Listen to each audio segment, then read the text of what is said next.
بسم اللہ الرحمن الرحیم۔ السلام علیکم۔ یہ کاشانہ بصیرت کا آڈیو بک چینل ہے اور آپ جو کتاب سماعت فرما رہے ہیں اس کا نام ہے عقائد امامیہ۔ اس کے مؤلف ہیں آیت اللہ عظمی جعفر سبحانی اور اس کا ترجمہ کیا ہے حجت الاسلام مولانا سید قلبی حسین رضوی نے۔ آئیے سنتے ہیں اس کا پارٹ نمبر 17 صفحہ نمبر 267۔ ہم مذکورہ بیان سے نتیجہ لے لیتے ہیں کہ ایمان کے مختلف درجے ہیں اور ہر درجہ ایک خاص اثر رکھتا ہے۔ دلی اعتقاد کے ساتھ اس کا اظہار یا کم از کم عدم انکار ایمان کا کم ترین درجہ ہے کہ دینی و دینوی آثار کا ایک سلسلہ اس پر مرتب ہوتا ہے، جبکہ ایمان کا ایک اور درجہ جو انسان کے لیے دنیا و آخرت میں نجات کا سبب بنتا ہے، ایمان کے عملی آثار کا پابند ہوتا ہے۔ قابل ذکر نکتہ یہ ہے کہ بعض روایتوں میں دینی فرائض کی انجام دہی کو بھی ارکان ایمان میں شمار کیا گیا ہے۔ امام رضا علیہ السلام اور اپنے اجداد علیہ السلام سے اور وہ رسول خدا صلی اللہ علیہ وآلہ وسلم سے نقل کرتے ہیں کہ حضرت صلی اللہ علیہ وآلہ وسلم نے فرمایا، ایمان معرفت قلبی، زبانی اقرار و اعضاء و جوارح کی ذریعے اس پر عمل ہے۔ ریفرنس نمبر 1 صحیح بخاری 1/16 کتاب الایمان۔ بعض روایتوں میں شہادتین کے ساتھ ساتھ کچھ امور جیسے نماز قائم کرنے، زکوٰۃ کی ادائیگی، فریضہ حج کی انجام دہی اور ماہ رمضان کے روزوں کی پابندی کی قید بھی بیان ہوتی ہے۔ ایسی روایتیں یا اس بات کے ناظر ہیں کہ ان اعمال کے ذریعے مسلمان اور غیر مسلمان کے درمیان تمیز کی جا سکے، یا یہ کہ شہادتین کا پڑھنا اس صورت میں نجات بخشش ہے جب اس کے اعمال شرعی بھی انجام پائیں۔ ان اعمال میں نماز، زکوٰۃ، حج اور روزہ اہم اور سر فہرست ہے۔ لہٰذا مذکورہ دو اصل کے تحت مسلمان کے کسی فرقے کے لیے یہ درست نہیں ہے کہ وہ کسی دوسرے فرقے پر صرف اس لیے کہ وہ بعض فروع دین میں آپس میں اختلاف رکھتے ہوں کفر کا حکم لگائے۔ کفر کا معیار یہ ہے کہ انسان اصول سہگانہ میں سے کسی ایک کا منکر ہو یا کسی ایسی چیز کا منکر ہو جو ان تین اصولوں میں سے کسی ایک کے انکار کا لازمہ ہو، اور یہ لازمہ ایسی صورت میں ممکن ہے کہ اس چیز کا حکم شرعی لحاظ سے اس قدر بد یہی اور ناقابل انکار ہو کہ اس کے انکار اور کسی ایک اصول کے اعراف کو ہم بہم جمع نہ کیا جا سکے۔ اس لحاظ سے مسلمان سزاوار ہے کہ تمام مراحل میں اسلامی برادری و اخوت کی حفاظت کرے اور جو اختلاف اصول سے مربوط نہیں ان کو جھگڑے کا سبب یا ایک دوسرے کی تفسیق و تکفیر کا ذریعہ نہ بنائے، بلکہ آپس فکری اور اعتقادی اختلافات میں بھی عملی گفتگو اور تحقیق پر اکتفا کرے اور خشک و بے منطقی تعصبات اور تہمتوں اور تحریفات سے پرہیز کرے۔ 122ویں اصل۔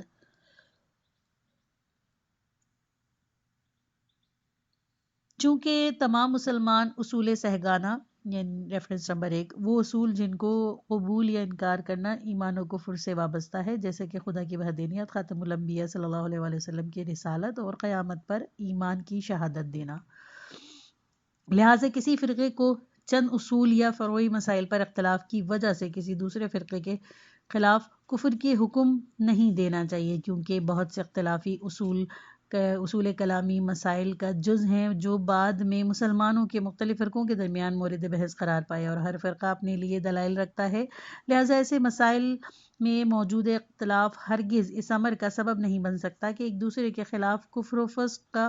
حکم جاری کیا جا سکے اور اسلامی وحدت کو درہم برہم کیا جائے۔ باہمی اختلاف کو حل کرنے کا بہترین طریقہ یہ ہے کہ خشک اور غیر منطقی تعصبات کو چھوڑ کر کھلے دل سے علمی گفتگو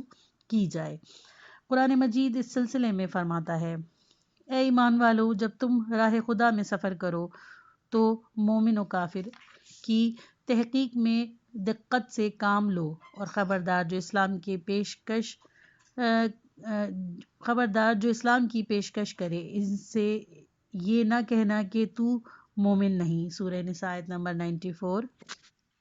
پیغمبر اسلام صلی اللہ علیہ وآلہ وسلم نے اسلام کے اصول بیان فرماتے ہوئے یہ یاد دہانی فرمائی ہے کہ کسی مسلمان کو یہ حق نہیں کہ کسی دوسرے مسلمان کو کسی گناہ میں مرتکب ہونے کے سبب کافر یا مشرک کہے۔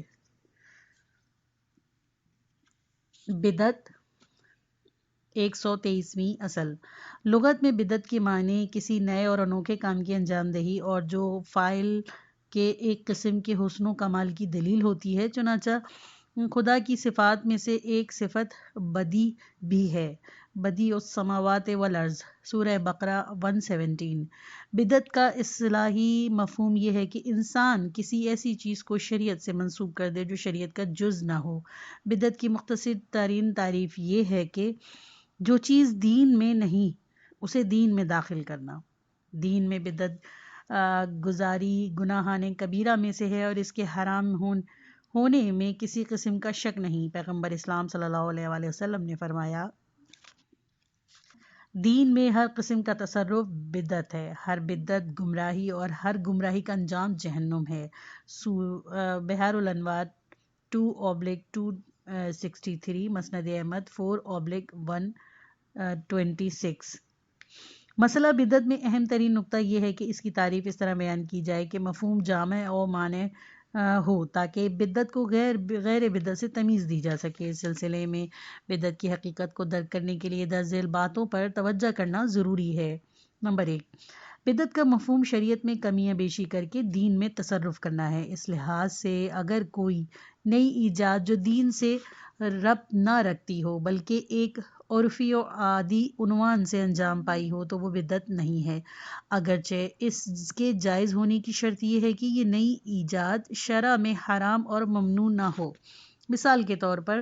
انسان رہائش اور لباس، زندگی کے دیگر وسائل میں مسلسل نئی ایجادات کرتا ہے۔ خاص طور پر عصر جدید میں انسانی زندگی کے مختلف شعبوں میں انقلابی تبدیلیاں رونما ہوئی ہیں۔ مثال کے طور پر جدید ورزشیں، تفریحی مشغلے ایجاد ہوئے ہیں۔ بد یہی ہے کہ یہ سب لغوی معنی میں ایک قسم کی بدعت ہیں، لیکن شرعی و اصطلاحی بدعت کے ساتھ ان کا کوئی تعلق نہیں، جیسا کہ ہم ذکر کر چکے ہیں کہ ایسی ایجادات ناجائز و حلال ہونا اور ان سے استفادہ کرنا اس شرط پر کہ یہ امور احکام و موازین شرع کے خلاف نہ ہوں۔ مثلاً زن و مرد کا ایک ساتھ اور بے پردہ مجالس و محافل میں شرکت کرنا جو مغربی تمدن کا فاسد تحفہ ہے، حرام ہے لیکن بدعت نہیں ہے، کیونکہ جو لوگ ایسی محافل میں شرکت کرتے ہیں اس کام کو ایک جائز طور پر جس کی اسلام نے تاکید کی ہے انجام نہیں دیتے، بلکہ یہ جانتے ہوئے کہ یہ ایک کام ایک خلاف شرع ہے، بے اتنائی کی وجہ سے اتفاقاً اس کے مرتکب ہوتے ہیں۔ لہٰذا بعض اوقات عبرت حاصل کر کے یہ قطعی فیصلہ کر لیتے ہیں کہ ایسی محفلوں میں شرکت سے پرہیز کریں۔ مذکورہ مطلب کی وضاحت یوں کی جا سکتی ہے، اگر کوئی قوم کسی خاص دن یا چند ایام کے لیے کو اپنے لیے جشن و شادی کے طور پر معین کر دے اور اس دن اجتماع اور محفل کا اہتمام کرے، لیکن اس نیت سے نہیں کہ شرع نے اس قسم کی کوئی حکم دیا ہے بلکہ عام طور پر وہ جشن منائے، تو یہ بدعت نہیں ہے، اگرچہ خود اس کام کے حلال یا حرام ہونے کے سلسلے میں دوسرے پہلوؤں پر تحقیق کرنا لازم ہے۔ اس سے واضح ہوتا ہے کہ انسان کی بہت سی ایجادات جو ہنر و ورزش اور صنعت وغیرہ کے شعبوں سے انجام دیتا ہے اصطلاحی بدعت کے قلمرو سے خارج ہیں، اور جو کچھ ان سلسلے میں قابل بحث ہے وہ ان کا حلال یا حرام ہونا ہے، جس کے لیے دیگر پہلوؤں سے تحقیق کی جا سکتی ہے اور اس کے اپنے معیار اور پیمانے ہوتے ہیں۔ نمبر 2، شرع میں بدعت کی کسوٹی یہ ہے کہ کسی چیز کو شرعی فعل کے عنوان سے انجام دیا جائے جبکہ اس کی مشروعیت کے سلسلے میں کوئی شرعی اصول یا دستور موجود نہ ہو، لیکن اگر انسان کسی کام کو ایک دینی کام کے طور پر انجام دے اور اس کی مشروعیت اور جواز کی کوئی شرعی دلیل خاص یا کلی یا عام موجود ہو تو یہ کام بدعت نہیں ہوگا۔ اس سلسلے میں شیعہ علماء دین علامہ مجلسی کہتے ہیں، شریعت میں بدعت وہ چیز ہے جو رسول اکرم صلی اللہ علیہ وآلہ وسلم کے بعد ایجاد ہوئی اور اس کے جواز میں کوئی خاص یا عام دلیل شرعی موجود نہ ہو۔ بحار الانوار 74/202۔ اہل سنت کے مشہور دانشور ابن حجر عسقلانی کہتے ہیں، بدعت وہ چیز ہے جو پیغمبر خدا صلی اللہ علیہ وآلہ وسلم کے بعد ایجاد ہوئی ہو اور اس کے جواز میں کوئی شرعی دلیل نہ پائی جاتی اور جس چیز کی دین میں کوئی اصل موجود ہو وہ بدعت نہیں ہے۔ فتح الباری 5/156 17/9۔ جی ہاں، اگر کسی کام کو شریعت سے نسبت دی جائے اور اس سلسلے میں شریعت میں کوئی خاص دلیل یا قاعدہ کلی موجود نہ ہو تو یقیناً ہی یہ چیز بدعت نہیں ہوگی۔ پہلی صورت دلیل خاص کے بارے میں وضاحت کی ضرورت نہیں ہے، لیکن دوسری صورت میں دلیل عام یا کلی کے بارے میں وضاحت ضروری ہے، چونکہ ممکن ہے کہ ایک کام ظاہراً نئی ایجاد ہو اور تاریخ اسلام میں یہ کام انوکھا ہو، لیکن مفہوم کے لحاظ سے ایک قاعدے کے تحت ہو جس کی شریعت اسلامی نے عمومی اور کلی طور پر تاکید کی ہو۔ مثال کے طور پر نوجوان کی فوجی ٹریننگ، جو آج کل زیادہ تر ممالک میں رائج ہے، یہ موضوع یعنی ان جوانوں کو فریضے کے طور پر فوجی ٹریننگ کی دعوت دینا اگرچہ ایک نئی ایجاد ہے، لیکن چونکہ اس کے پیچھے ایک دینی اصول اور قاعدہ کلی کی تاکید ہے، اسی لیے بدعت نہیں ہے۔ اس سلسلے میں قرآن مجید ارشاد فرماتا ہے، سورہ انفال آیت نمبر 60، اور تم سب ان کے مقابلے کے لیے امکانی قوت کا انتظام کرو۔ بات یہی ہے کہ موجودہ عالمی تغیرات اور تحولات کے پیش نظر نوجوانوں کی فوجی ٹریننگ دھات میں بیٹھے ہوئے دشمنوں کے مقابلے میں بہتر آمادگی کے سبب بن سکتی ہے، اور اس زمانے میں مذکورہ آیہ شریفہ پر عمل کا تقاضا بھی یہی ہے۔ مذکورہ بیان سے بعض لوگوں کے درمیان پھیلے ہوئے بہت سے بے بنیاد شک و شبہات دور ہو جاتے ہیں۔ مثال کے طور پہ عالم اسلام میں مسلمانوں کی ایک بڑی تعداد پیغمبر اسلام صلی اللہ علیہ وآلہ وسلم کے یوم پیدائش پر عید میلاد النبی کے عنوان سے جشن و سرور کی محفلیں منعقد کرتی ہے، اور ایک گروہ سے مربوط افراد اس کام کو بدعت جانتے ہیں، حالانکہ مذکورہ اصول و قواعد کے تحت اس کام پر ہرگز بدعت کا اطلاق نہیں ہوتا، کیونکہ اگر یہ فرض بھی کیا جائے کہ اس قسم کے احترام و اظہار و محبت شریعت میں نہیں آیا، پھر بھی پیغمبر اسلام صلی اللہ علیہ وآلہ وسلم اور ان کے اہل بیت اطہار علیہ السلام سے اظہار محبت ایک مسلم اسلامی اصول ہے، اور اس قسم کی جشن و سرور اور مذہبی اجتماعات اس کلی اصل کے مظہر ہیں کہ پیغمبر اسلام صلی اللہ علیہ وآلہ وسلم نے فرمایا، تم لوگوں میں سے تب تک کوئی مومن نہ ہوگا جب تک وہ مجھے اپنے مال، اپنی اولاد اور دیگر تمام لوگوں سے محبوب تر نہ سمجھے۔ جامع اصول 1/238 اصل 113۔ آگے اس موضوع پہ ہم مفصل بحث کریں گے۔ یہ امر واضح ہے کہ جو لوگ پیغمبر اکرم صلی اللہ علیہ وآلہ وسلم اور ان کے اہل بیت علیہ السلام میں سے کسی ایک کی ولادت پر اظہار مسرت و شادمانی کے لیے جشن و محفلیں منعقد کرتے ہیں، ان کا یہ ہرگز مقصد نہیں ہوتا کہ ان ایام میں جشن کے پروگرام میں منعقد کرنا نص میں آیا ہے، اور جس طریقے سے آج کل یہ جشن منائے جاتے ہیں بالکل اسی صورت میں شریعت نے حکم دیا ہے، بلکہ ان کا اعتقاد یہ ہے کہ رسول اکرم صلی اللہ علیہ وآلہ وسلم اور ان کے اہل بیت علیہ السلام کے تئیں اظہار محبت ایک کلی اصل ہے کہ کتاب و سنت میں اس کے بارے میں مختلف صورتوں میں ذکر ہوا ہے۔ قرآن مجید فرماتا ہے، اے رسول صلی اللہ علیہ وآلہ وسلم، آپ کہہ دیجئے کہ میں تم سے اس تبلیغ رسالت کا کوئی اجر نہیں چاہتا، اور اس کے علاوہ کہ میرے اقربا سے محبت کرو۔ سورہ شعراء آیت نمبر 23۔ اور یہ اصل یعنی کہ قاعدہ کلی مسلمانوں کے انفرادی و اجتماعی زندگی کے مختلف شعبوں میں گوناگون جلووں کا حامل ہو سکتا ہے۔ پیغمبر اسلام صلی اللہ علیہ وآلہ وسلم اور ان کے اہل بیت علیہ السلام کے ایام ولادت پر جشن و مسرت کی محفلیں منعقد کرنے میں خدا کی طرف سے ایسے دنوں میں رحمت و برکت کے نزول کے علاوہ اس میں خدا کا شکر بجا لانے کا پہلو بھی مضمر ہے۔ ایسے امور گزشتہ ادیان الہی میں بھی پائے جاتے ہیں، جیسے کہ قرآن مجید کے واضح بیان کے مطابق حضرت عیسیٰ علیہ السلام خداوند کریم سے دعا کرتے ہیں کہ ان پر اور ان کے ساتھیوں پر مائدہ آسمانی نازل کرے، تاکہ اس مائدہ کے نازل ہونے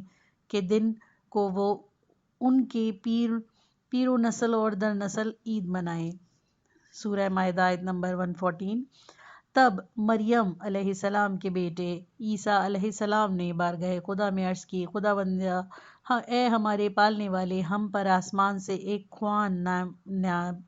نعمت نازل فرما کہ وہ دن ہم لوگوں کے لیے، ہماری اگلوں کے لیے اور ہمارے پچھلوں کے لیے عید کا دن قرار پائے، اور ہمارے حق میں تیری طرف سے ایک بڑی نشانی ہو۔ جیسا کہ ہم نے بیان کیا کہ بدعت دین میں ایسا تصرف کرنا ہے جس کے شریعت میں کوئی دلیل، صحیح دلیل یا خاص و عام موجود نہ ہو، اور یہاں پر یہ امر غور طلب ہے کہ حدیث سے متواتر یعنی ثقلین کی روح سے ائمہ طاہر علیہ السلام کی روایتیں مصادر شریعت اور دینی احکام محسوب ہوتی ہیں۔ اس لحاظ سے اگر معصومین علیہ السلام کی کسی چیز کے جائز ہونے یا اس کے منع کا حکم دیں تو ان کے حکم کی پیروی دین کی پیروی ہے، اور یہ امر دین میں بدعت کے زمرے میں نہیں آتا۔ آخر میں اس امر کی طرف توجہ مبذول کرانا ضروری ہے کہ شریعت کی اجازت کے بغیر دین میں تصرف کے معنی بدعت کے مفہوم ہمیشہ کے لیے قبیح اور حرام ہیں، اور قرآن مجید اس سلسلے میں یوں فرماتا ہے، سورہ یونس آیت نمبر 59، خدا نے تمہیں اس کی اجازت دی ہے یا تم خدا پر افترا کر رہے ہو۔ اس صورت میں بدعت کو قبیح، حسن، حرام اور جائز کے مفہوم میں تقسیم کرنا صحیح نہیں ہے۔ ہاں، بدعت کو اس کے عام لغوی معنوں میں یعنی امور زندگی میں ہر نئی ایجاد یا نئے کام کو شریعت سے منسوب کیے بغیر احکام خمسہ یعنی واجب، حرام، مکروہ، مستحب اور مباح میں سے کسی ایک میں شمار کیا جا سکتا ہے۔ تقیہ 124ویں اصل۔ قرآنی تعلیمات میں سے ایک تعلیم یہ بھی ہے کہ اگر اظہار عقیدے کی وجہ سے ایک مسلمان کی جان، مال اور عزت اور آبرو خطرے میں پڑے تو ایسے مواقع پر وہ اپنے عقیدے کو چھپا سکتا ہے۔ شرع اصطلاح میں اس کو تقیہ کہتے ہیں۔ تقیہ کے جائز ہونے کے بارے میں نہ فقط شرعی دلائل موجود ہیں بلکہ عقل انسانی بھی حساس اور نازک حالات میں اس کے ضروری اور جائز ہونے کی گواہی دیتی ہے۔ ایک طرف جان و مال اور عزت و آبرو کی حفاظت ضروری ہے اور دوسری طرف عقیدے کے مطابق عمل کرنا دینی فریضہ ہے، لیکن ایسے حالات میں جب عقیدے کا اظہار اس امر کے باعث بنے کہ شخص کی جان، مال اور عزت آبرو خطرے میں پڑ جائے گی اور ان دو فریضوں کے درمیان تزاحم اور ٹکراؤ پیدا ہو تو طبیعی طور پر عقل کا حکم یہ ہے کہ اہم فریضے کو دوسرے پر مقدم قرار دیا جائے۔ حقیقت میں تقیہ طاقتور اور بے رحم افراد کے مقابلے میں کمزور اور ضعیفوں کا ہتھیار ہے۔ ظاہر ہے کہ اگر کسی قسم کی دھمکی یا خطرے کا سامنا نہ ہو تو انسان نہ اپنے عقیدے کو چھپاتا ہے اور نہ اپنے اعتقاد کے برخلاف عمل کرتا ہے۔ قرآن مجید عمار یاسر رضی اللہ عنہ اور ان کے لوگوں کے بارے میں جو کفار کے پنجہ ظلم میں پھنس کر دل میں ایمان رکھنے کے باوجود ظالموں سے نجات کے لیے بظاہر زبان پر کلمہ کفر جاری کرتے تھے، ان کے بارے میں فرماتا ہے، سورہ نحل آیت نمبر 106،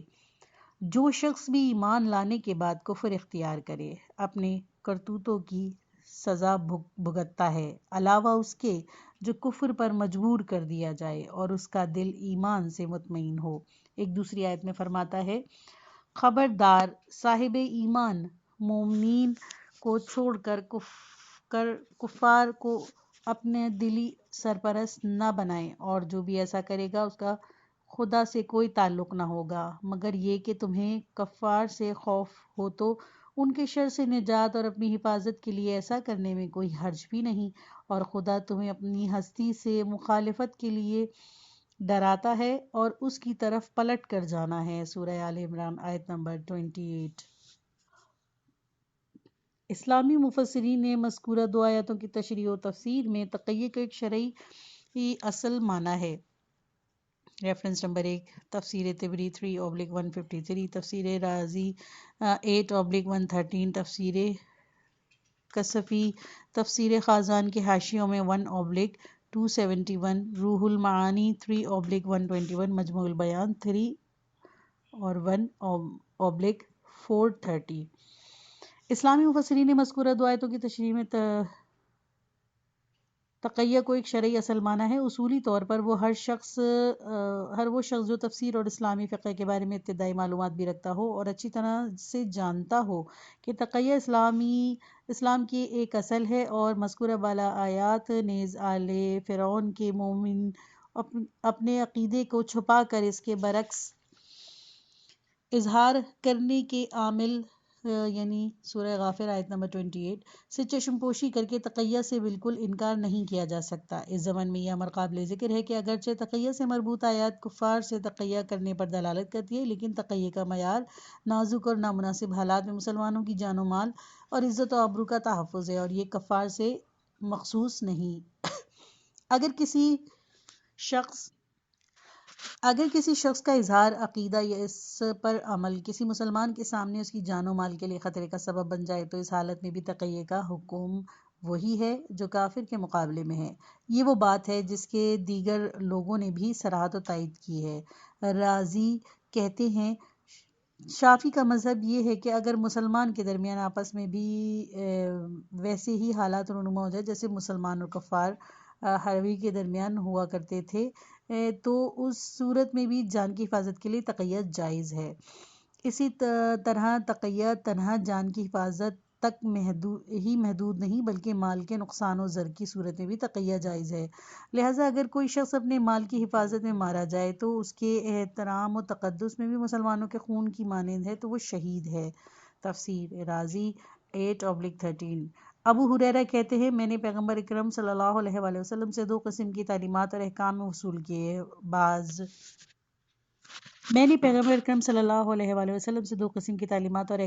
کیے۔ بعض احکام و تعلیمات کو میں نے لوگوں میں بیان کیا لیکن بعض کے بیان سے اجتناب کیا کیونکہ اگر ایسا کرتا تو مارا جاتا۔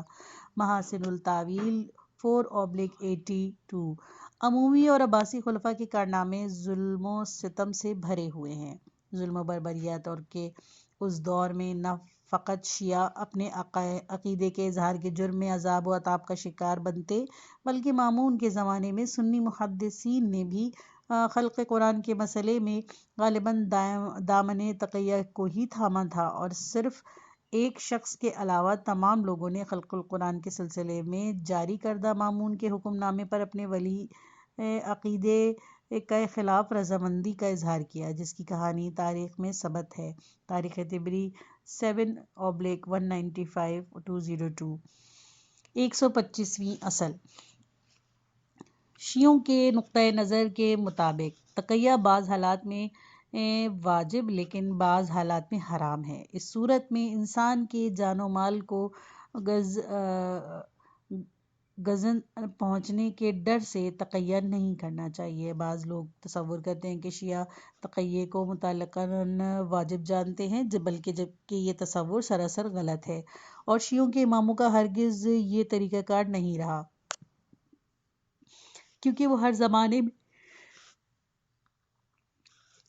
زمانے میں حالات مصلحتوں اور مفاسد کو مد نظر رکھتے ہوئے ایک خاص اور مناسب راستے کا انتخاب کرتے تھے۔ چنانچہ ہم دیکھتے ہیں کہ انہوں نے بعض اوقات تقیہ نہ کر کے اپنے عقیدے کے اظہار کی راہ میں اپنی جان و مال کی قربانی دینے سے دریغ نہیں کیا۔ اصولی طور پر شیعوں کے ائمہ معصوم یا دشمن کی شمشیر یا زہر جفا کے ذریعے درجہ شہادت پر فائز ہوئے، حالانکہ اگر وہ حکام وقت کے ساتھ مصلحت کوشی سے پیش آتے تو حکام ان کو اعلی ترین منصوبوں پر فائز کرتے، لیکن وہ اچھی طرح سے جانتے تھے کہ مثال کے طور پر یزید جیسے شخص کے سامنے تقیہ کرنا دین و مذہب کی نابودی کا باعث ہے۔